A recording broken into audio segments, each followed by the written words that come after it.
Adam Malik, RI2 yang dituduh agen Central Intelligence Agency atau CIA. Ditulis oleh Patrick Matanasi dari tirto.id. Nama besar Adam Malik muncul kembali pada akhir 2008. Ia menjadi buah bibir karena tulisan wartawan asing.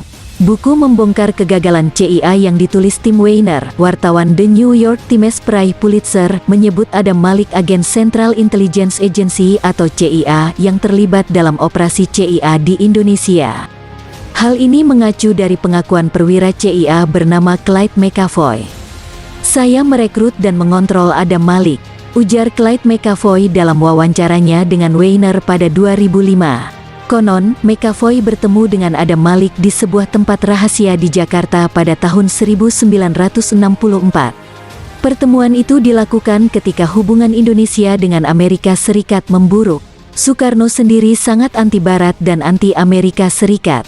"Dia adalah pejabat Indonesia tertinggi yang pernah kami rekrut," lanjut McAvoy. Menurut Tim Weiner, setelah kudeta gagal tanggal 30 September tahun 1965 dan kacaunya kondisi Indonesia, CIA di Indonesia berusaha mengonsolidasikan sebuah pemerintah bayangan yang digawangi 3 serangkai, yang terdiri dari Adam Malik, Sultan Hamengkubuwono IX, dan Panglima Kostrad Mayor Jenderal Soeharto.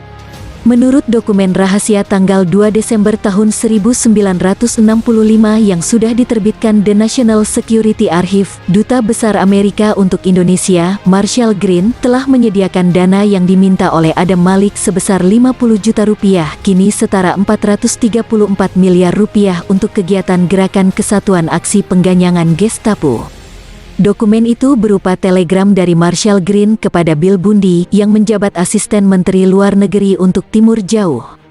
Pertengahan bulan Oktober tahun 1965, Malik mengirimkan seorang pembantunya ke kediaman perwira politik senior kedutaan, Bob Martens, yang pernah bertugas di Moskow, ketika Malik juga bertugas di sana sebagai diplomat Indonesia. Martens menyerahkan kepada utusan Malik itu sebuah daftar yang tidak bersifat rahasia yang berisi nama 67 pemimpin PKI. Sebuah daftar yang telah dia rangkum dari kliping-kliping surat kabar komunis.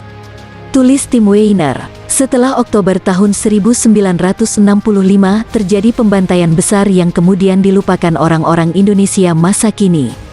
Militer dan orang-orang sipil yang didukung militer terlibat dalam pembunuhan orang-orang yang dituduh komunis. Setelah pembantaian besar yang sampai kini masih dalam perdebatan, Soeharto pun akhirnya jadi Presiden Republik Indonesia selama 3 dekade. Baik Sultan Hamengkubuwono IX maupun Adam Malik bergantian jadi wakil presidennya. Tentu saja sebagian pihak bereaksi atas tulisan Tim Weiner ini, termasuk sejarawan anti-komunis Taufik Abdullah. Menurutnya, tidak masuk akal jika Adam Malik dianggap sebagai agen Central Intelligence Agency atau CIA. Sebab jika mengikuti sejarah hidup dan perjuangannya, Adam Malik merupakan seorang nasionalis yang cenderung sosialis. Payah kalau soal itu. Tak masuk akal dia agen CIA, mengingat dia adalah nasionalis yang cenderung sosialis.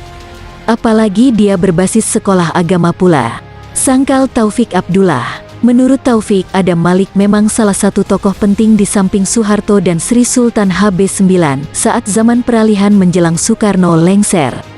Anak Adam Malik, Otto Malik bahkan Joko Santoso yang ketika itu adalah Panglima TNI juga ikut menyangkal. Adam Malik pasti bukan agen CIA, bukan budak bangsa lain, bukan pengkhianat bangsanya, kata Otto. Sementara, menurut Joko, apa yang dilakukan Adam Malik sebagai seorang pejuang adalah demi kepentingan negara dan bangsa. Jadi, saya tidak percaya itu, tegas Joko. Barangkali Adam Malik tidak terdaftar dalam registrasi pegawai Central Intelligence Agency atau CIA. Namun setidaknya, bukan tidak mungkin Adam Malik dimanfaatkan untuk operasi CIA di Indonesia. Dalam dunia intelijen, ada istilah agen tidur atau agen yang tidak sadar jika dia adalah aset potensial yang dimanfaatkan oleh agen atau badan intelijen tertentu.